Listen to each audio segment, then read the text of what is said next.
morning, everyone. Good morning. Bago po ako magsimula, nais ko pong bagitin ang lahat ng narito ngayon. Unang-una, ang ating SPO, Dr. Diosdado ay Cayabyab. Ang ating Public School District Supervisor, Dr. Milagros B. Fernandez. Ang ating Principal, Mr. Gerardo Z. Doria. Barangay officials na pinamumunuan ni Mr. Marciano Q. Sales. SPPA officers na pinamumunuan ni Mr. Martin A. Gutierrez. Parents, guardians, amazing teachers of Ano Elementary School, at syempre ang mga mag-aaral magsisipagtapos ngayong araw na ito. Isang mapagpalang umaga sa inyong lahat. Hello, graduates! First and foremost, I would like to greet a congratulations to our dear graduates. So, bigyan naman po natin sila ng masigabong palakpakan. Graduates, happy ba kayo?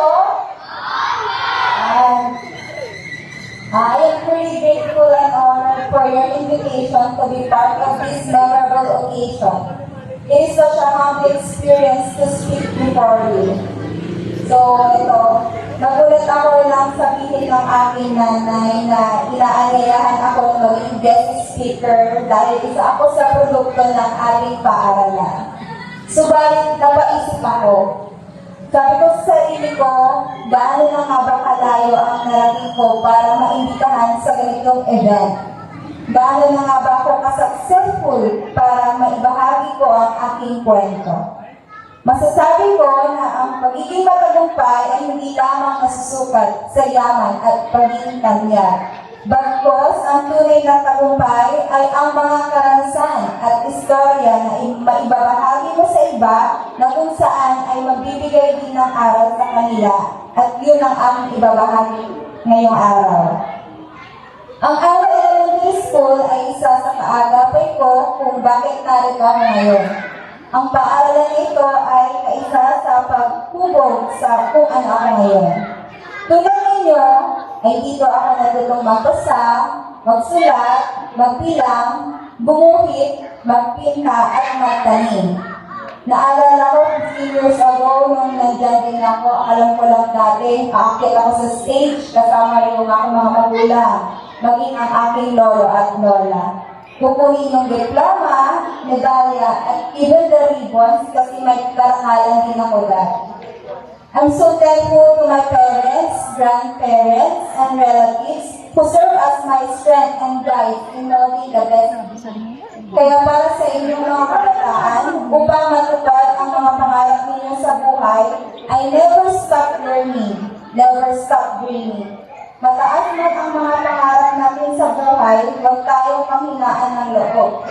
Step by step, makakamit din natin ang mga yan. Alam niyo ba may sarili akong recipe? Gusto niyo ba ituro sa inyo yun? Okay.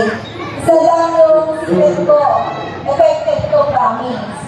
Dito lang mo umisa, dapat meron kang pangarap. Kung ano yung gusto mo. Kung alam mo na ang gusto mo, kaya na ang gusto. Okay? Gusto niyo ba malaman ang secret ko? Ngayong araw na ito, sabihin ko sa inyo ang secret ko. Pero bago yan, sino naniniwala kay Lord? Meron ba? Wala lahat tayo naniniwala kay Lord. Ang sekreto ko po ay nasa Proverbs 16, verse 3. Ano ba yun? Yun po ay verse sa Bible. Sabi doon, commit to the Lord whatever you do and He will establish your plans. At ano ba yun? Ano bang sinasabi mo? Di ba meron tayong pangarap? Ibig sabihin mo, yung pangarap ko, ginawan ko ng plano. May plano ako na gustong mangyari, maging successful sa buhay. Sabi, commit to the Lord. Paano ba gagawin yun? Commit, ibig sabihin, ibigay ka natin kay Lord. Lahat ng gagawin natin, i-offer natin kay Lord. Magdedepende tayo sa Kanya. Malaki man o maliit, Kahit pa mukhang imposible, lahat yan sasabihin natin kay Lord. Paano? Gusto ng Lord na isuko mo lahat sa Kanya. Lahat ng plano mo, siya nang bahala. Kailangan mo gawin yung unang part. Okay, unang part is to commit to the Lord. Sabi, anong man yung plano mo, yung gusto mong mangyari sa buhay, kailangan mong ingatan. Lord, ito yung gusto ko, kailangan mong sabihin. Lord, gusto kong maging pulis. Gusto kong maging guro. Gusto kong maging nurse. Sabihin mo yan kay Lord. Tapos, paano mo siya gagawin? Okay. Mangyayari daw yung gusto mo, yun na yung second part. Commit to the Lord, pangalawa, and He will establish your plans. Ibig sabihin, gagawin daw niya yung gusto mo. Okay, let me give you an example ha. Okay. Sabi ko kay Lord, gusto kong maging nurse, kaya ano ko, mag-aaral akong mabuti. Magtatapos ako ng college. Ito po yung plano kong gawin. So, kailangan mong ipag-pray yun. Kailangan mong sabihin sa Kanya, and you know what, siya yung bahala doon. Ganun lang kasimple kung papakinggan. Pero sobrang laking factor nun. Pero remember my formula, plan. Magkaroon kayo ng ambisyon sa buhay, plus work. Plus, commit to the Lord equals to success. Plan, work, commit to the Lord is equals to yeah, very good. All your formula, hard work, pag-iigihan mo, pag-iibagan mo, perseverance, effort, wala yan kung hindi mo ipukumit kay Lord. Kung hindi mo isasama sa plano mo si Lord, wala lahat yan. So, on this day, kahit bata pa lang kayo, gusto kong maunawaan ninyo ang importansya ni Lord sa buhay natin, sa success natin. One day, kapag naman ang naging successful, you will remember this day, yung pag-uusap natin. And I want to share this formula na isang araw, kapag kayo naman yung nasa harap, at pangalan nyo naman ang nakasulat dyan, kayo naman yung mag-share ng formula na ito. Pwede ba yun? Sa ating mga magulang at guardians na narito po ngayon, kayo po ang unang naging guro sa inyong mga anak. Kayo rin po ang unang nagbigay ng aral sa kanila para maging isang mabuting bata. At ito ang unang karangalan sa kanilang buhay. Mag-aaral dahil din po sa tulong ninyo. Kaya naman, maraming salamat parents and guardians.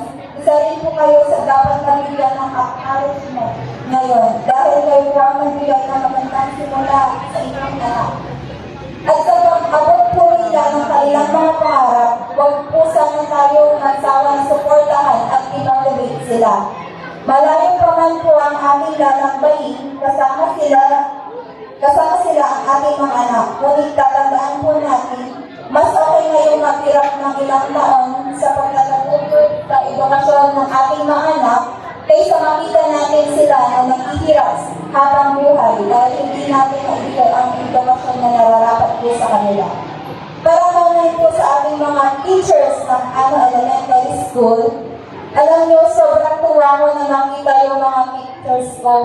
Grabe, nung nakita ko sila, parang tumanda na ba sila?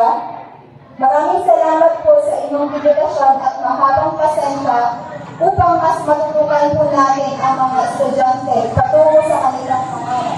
Alam ko po kung gaano mahirap maging isang guro. But behind that, I know someday we will be proud of these children for achieving the things they want to be. Mga bata, bago kayo umalis ha, don't forget to thank your teachers and say just a simple thank you. Kung pwede, i-help rin sila. Kasi malaki ang naging parte nila sa buhay ninyo. Actually, they are the framework of your success. So, graduate, excited na ba ang lahat? Pwede mo kayong tumayo. Tapos, harap kayo sa inyong katabi.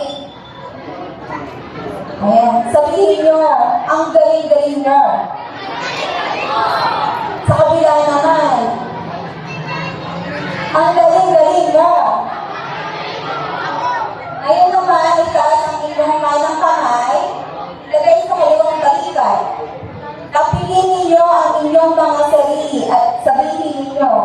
galing-galing ko. Isa pa, louder. Yan. Sino ang gusto nito? Sino? Sino? Sino? O sino ang gusto? Wala. Sino ang gusto?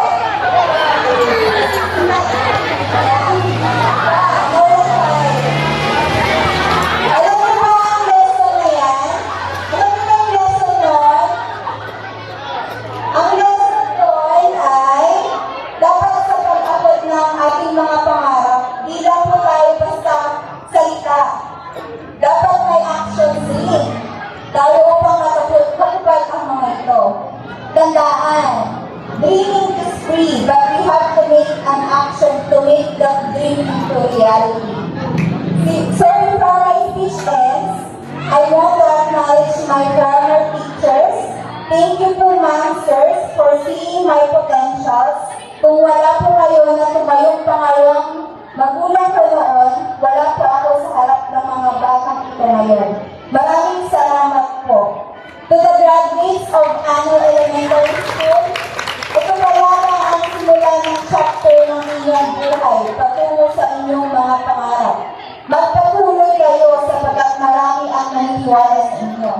I hope this message impart as inspiration to guide and light your ways in higher level of education. Dream big, aim high. Once again, maraming salamat at magandang